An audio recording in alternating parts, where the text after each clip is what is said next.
We had started looking at the notion of asymptotes for a function of one variable. So, we defined the notion of what are called horizontal asymptote, the notion of vertical asymptote and the notion of oblique asymptotes. So, let us look at some examples of this. So, let us look at the function f of x is equal to x divided by x minus 1 for x not equal to 1, because in the domain of the function is not f 1 is not included, right.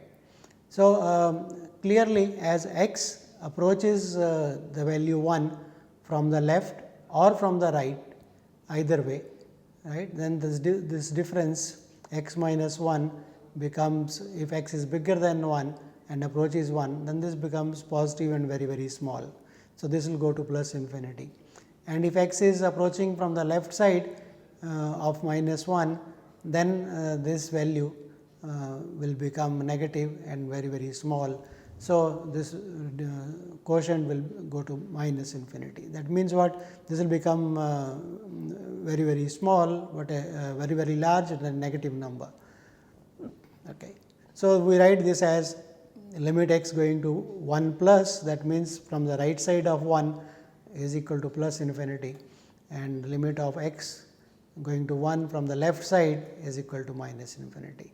So, that means what? So, in our language x is equal to 1 is a vertical asymptote, because what is happening? The value y is becoming plus infinity or minus infinity. It is not becoming equal to, it is tending to plus infinity and minus infinity. When x is approaching the value 1 either from the left or from the right. So, x is equal to 1 is the line x is equal to 1 is a vertical line. So, that is an asymptote for the function from the left as well as from the right.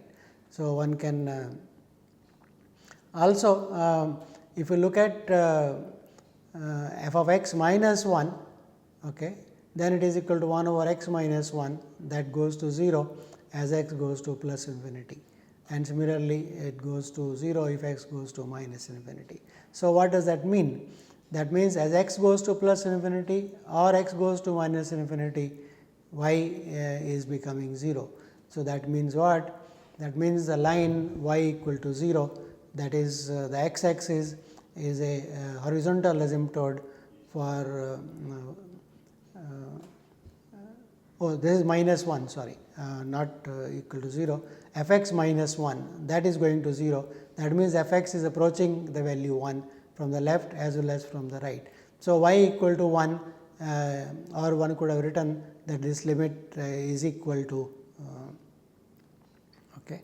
So, there is a slight typo here. See, f x minus 1 is 1 over x minus 1. So, it is the limit of this. So, limit of this is equal to limit of this, which is equal to 0, and similarly limit of f x minus 1 is same as limit of 1 over x minus 1, and that is equal to 0. So, y equal to 1 is a horizontal asymptote from the left as well as from the right.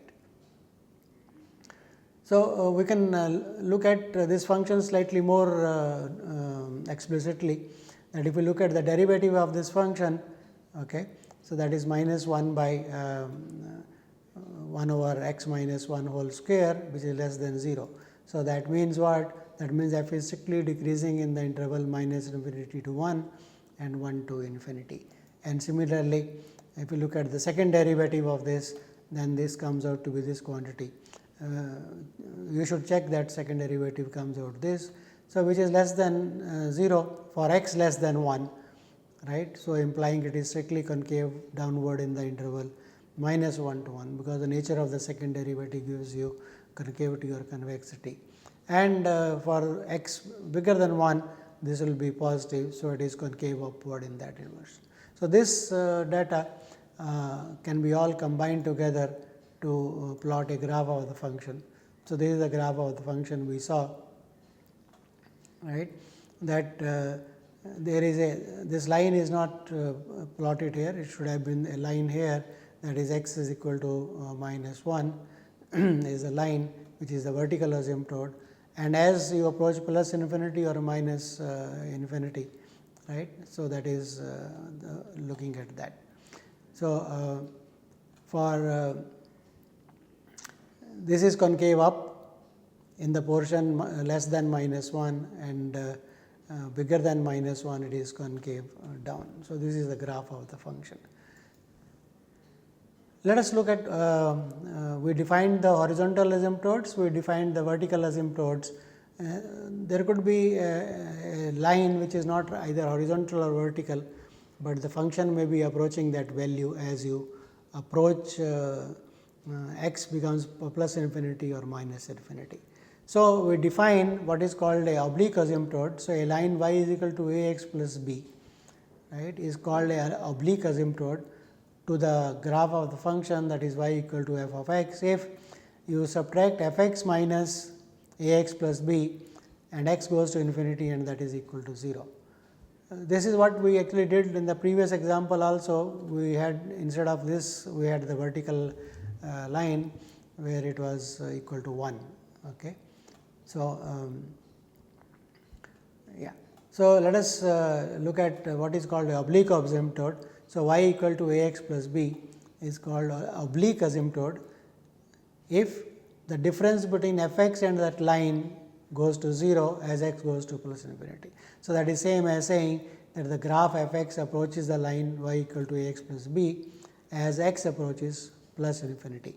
So, this is from the left, and similarly you can have from the right if x going to minus infinity, that goes to 0. So, that is only a way of saying which direction you are approaching.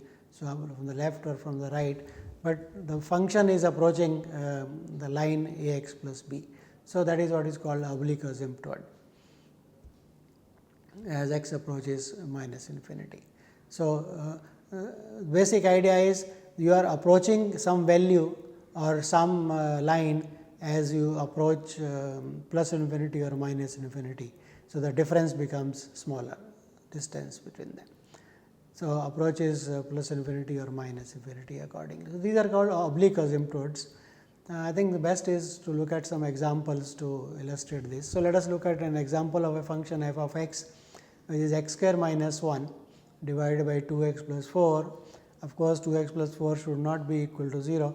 So, let us look at the domain when x is strictly bigger than minus 2. So, then no problem comes.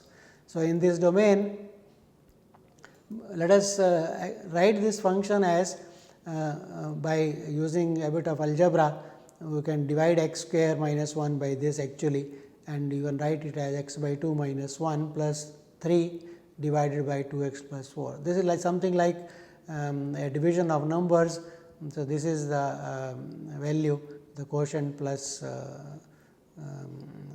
the remainder kind of thing. So, this is what you can write this expression as this. So, now if you subtract f x minus x by 2 minus 1, then the value is 3 divided by 2x plus 4. So, as you approach plus infinity or minus infinity, this value will go to 0.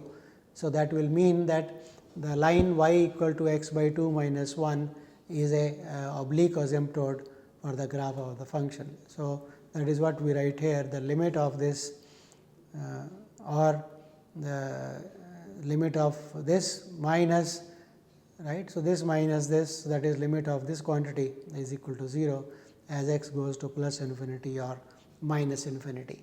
That means, the line y equal to x by 2 is an oblique asymptote to the f x from both from left and right, because either way is okay if you go to infinity from the left or from the right.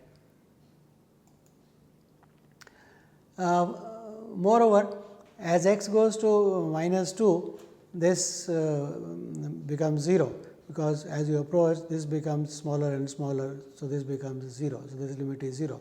So, x is equal to minus 2 is a vertical asymptote, x equal to minus 2. So, as you approach the value x is equal to minus 2, your function becomes 0, right. So, x is equal to minus 2 is a vertical asymptote both from left and from the right. One can also look at the derivative of this function to analyze whether it is increasing or decreasing and what are the critical points. So, this is a function of the type p by q, a numerator and denominator, one function on the top, one function at the bottom. So, you can find out the first derivative. So, first derivative f dash of x will be equal to by the quotient rule, 2x to the power 2x plus 4 to the power 2, 2x plus 4 into derivative of x square plus minus 1. So, that is 2x minus x square minus 1 into derivative of the other function. So, that is equal to 2, 2x plus 4 derivative is 2. So, this when you simplify comes out to be 2 into x plus 2 into x plus 1. So, that gives you if you want to find the critical points, that gives you this is equal to 0, that means x is equal to minus 2 and x is equal to minus 1 are the critical points for this function. One has to now analyze whether these critical points are local maxima or local minima. One can apply first derivative test, second derivative test at x is equal to 1 and x equal to minus 2 and x equal to minus 1 to check that the point x is equal to minus 2 is a point of local maxima and minus 1 is a point of local minima. So, this in this picture the bottom part of the graph is not visible, it is only the part in this. So, x is equal to 2, x is equal to minus 2 is a vertical asymptote, this is a oblique asymptote and this is one part of the graph where x is bigger than minus 2. For x less than minus 2 there will be a bottom portion which will be something similar to this, but it will be coming on the other way around. Okay. So, that is what the graph of the function looks like. So, this is how asymptotes are used to find the graph. I would like to summarize these tools of calculus in sketching the graphs of a function. What are all the points one should keep in mind to sketch the graph of a function. So, first of all, given a function, one can look for some kind of symmetries in the graph of the function. So, what does symmetries mean? For example, function is symmetric with respect to y axis. That means, for a point on the left or right of the y axis, if you take x or take minus x, the values at both the points are same. So, this is symmetry with respect to y axis of the. So, such a function is also given a name. Such functions are normally called even functions. So, what is the advantage of this kind of knowing that the function is symmetric with respect to y axis? The idea is that if you know on one side of y axis the graph, on the other side it is just the reflection of the graph along the y axis, as if y axis is the mirror and you can have the image of the graph from the left to the right or right to the left, whichever way you like. So, you have to draw the graph only on one side of the axis, positive axis or the negative axis. So, that is what is called symmetry. So, one needs to draw the graph only for x bigger than or equal to 0 say, and reflect the graph about y axis to get the graph on the negative side. So, that is what is called symmetry. So, for example, if you look at the function f of x is equal to x square, right, it is symmetric around the y axis. F of x, if we change x to minus x, f of x remains the same, equal to x square, the value x square remains the same. So, if you know the graph on the positive side, on the negative side it is just reflection of this. So, that will give you the graph over the whole of the x axis. So, you need to draw only on one side, that is the positive side of the x axis or negative side. So, there is symmetry around y axis, which is important. It reduces the work in sketching the graph of the function. Another point in curve sketching is knowing that f of x is called symmetric with respect to origin if f of minus x is equal to minus of f of x. This is again a property of the function that at a point if you take the value and you change x to minus x, then the value changes by minus of the value of f of x. This is called symmetric with respect to origin, or one also calls this as the odd function. So, earlier we had the notion of even function and this is what is called the odd function. So, for such a function again one need to draw the graph only on one side. On the other side you first reflect along y axis and then reflect along x axis. So, you have to do it twice. So, reflecting at both axes will give you the graph on the other side. So, for example, if you look at 2x cube minus x, this is symmetric around the origin, because if we change x to minus x, So, 2x cube gives you minus of x cube if you change x to minus x, and this gives you plus, that is minus of minus. So, that is minus of x. So, if you know the graph on the positive side, to get the graph on the other side, what you have to do is you first reflect it. So, you will get a graph like this, and then you reflect it down around x axis, you will get this part. So, this is the graph of the function. If you know on the positive side, you know it on the whole of x axis. So, this is also a useful concept, even and odd functions. Next is what is called the intercepts.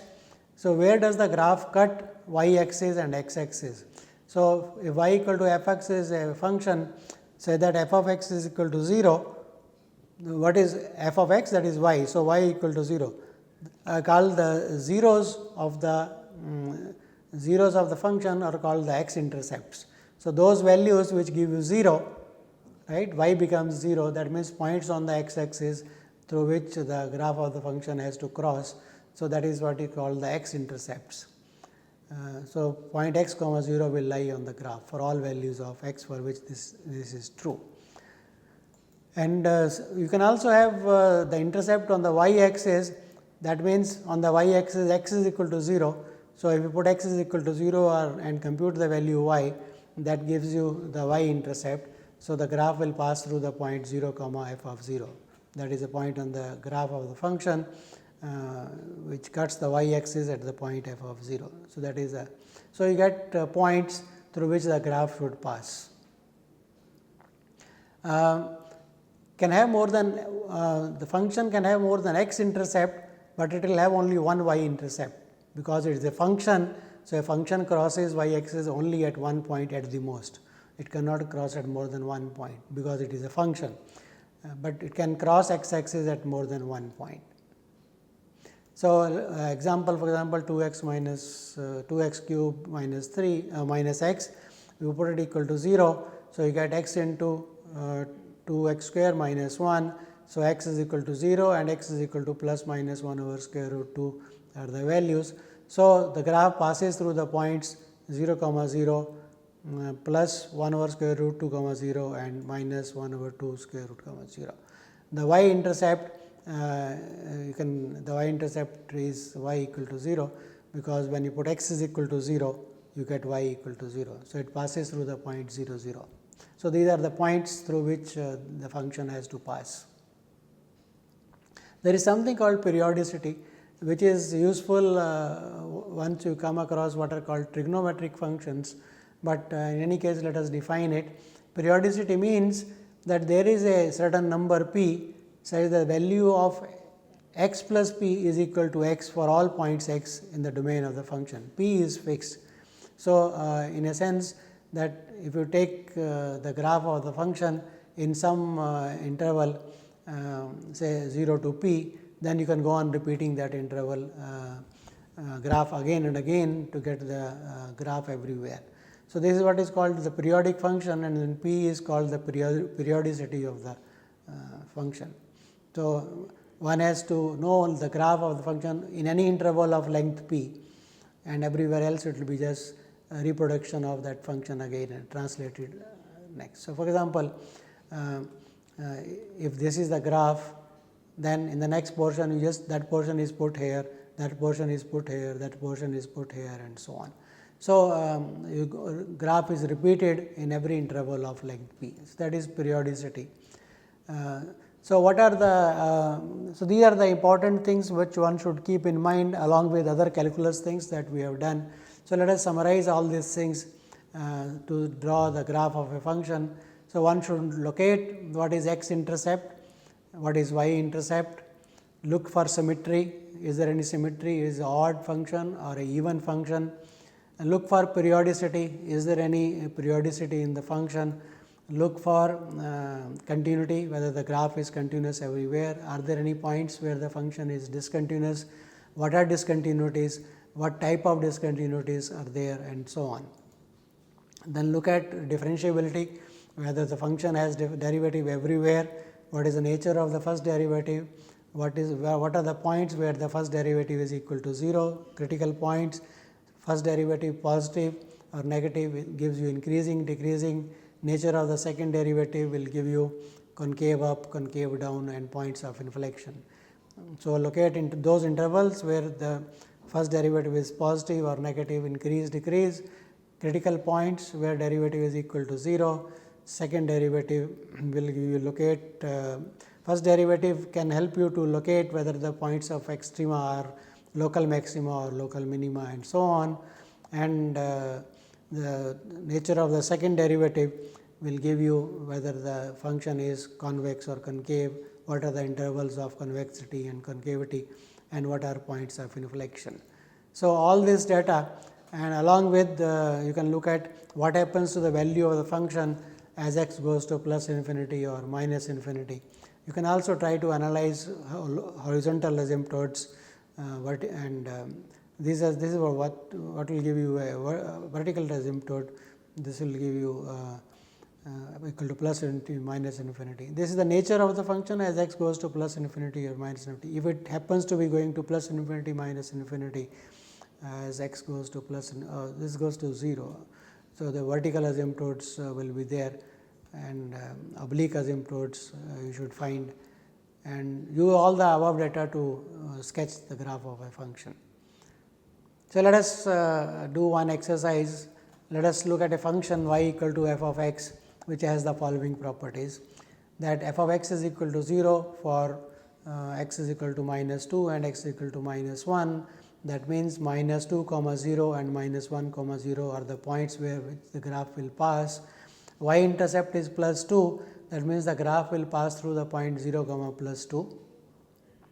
F is twice differentiable with first derivative with this property, f dash of x is bigger than 0 for x less than 1 and for x bigger than 1, x less than minus 1 and f is bigger than plus 1, it is positive. That means, in this portion the function is going to be increasing, and in minus 1 to 1 the function derivative is less than 0. So, it will be decreasing. The second derivative is given as less than 0 at minus 1 is less than 0, bigger than 0, and f of 1 and so on. So, this data is all given to us. So, from this data what do you get? We also are given the fact that second derivative is less than 0 for x less than 0, and second derivative is bigger than the previous this that we didn't. So, f double dash at minus 1 is less than 0 and f double dash 1 was not given to be equal to 0, but that indicates that at the point minus 1, say it is decreasing, it is increasing, it is differentiable. So, that means derivative at this point must be equal to 0, at minus 1 must be 0. So, that will tell you that minus 1 is a point of local maximum, plus 1 is a point of local minimum, and these are the values at those points. And the nature of the second derivative gives us whether the function is concave up or concave down. So, it says for x less than 0, it is given that the function is second derivative is less than 0, that means the function is concave down, and concave up for x bigger than 0. And it says x goes to plus infinity, the function goes to plus infinity, and x goes to minus infinity, the function goes to minus infinity. So, all this data we want to sketch the graph of the function. So, let us sketch the graph of the function from this data. So, graph is smooth because y is continuously differentiable, it is continuous, it passes through these points, that is what we observed, and then it has a local maximum at the point minus 1, it has a local minimum at the point x is equal to 0. Further, it is strictly concave down in minus infinity to 0, and it is strictly concave up in 0 to infinity with a point of inflection at the point x is equal to 0. It has no asymptotes, it keeps on increasing or keeps on decreasing. So, f decreases to minus infinity as x goes to plus infinity, and it increases to plus infinity as x goes to plus infinity. This should be minus infinity here. So, all this data we can now plot a picture of the function. So, the picture of the function is given as follows. So, this should be the graph of the function. So, here is the point 1 which is a local minimum, here is a point which is a local maximum for the function.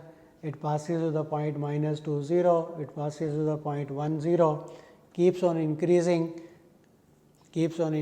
as you go to the right side plus infinity, keeps on decreasing as you go to minus infinity. And in the portion -2 to 0, it is concave down, in this portion it is concave up. So, this is what how you sketch the graph of a function. So, till now what we have been doing is we have been looking at function of one variable, looking at the various tools of calculus that help us to analyze the function and apply it to scenario of our economics, commerce and management. We will start looking at in the coming few lectures, we will look at functions of several variables, functions of two variables and see similar analysis for functions of two variables. Because in many problems in economics, the outcome depends on not only on one variable, more than one variable. So, we will look at these functions of several variables and these applications in the next lectures. Thank you.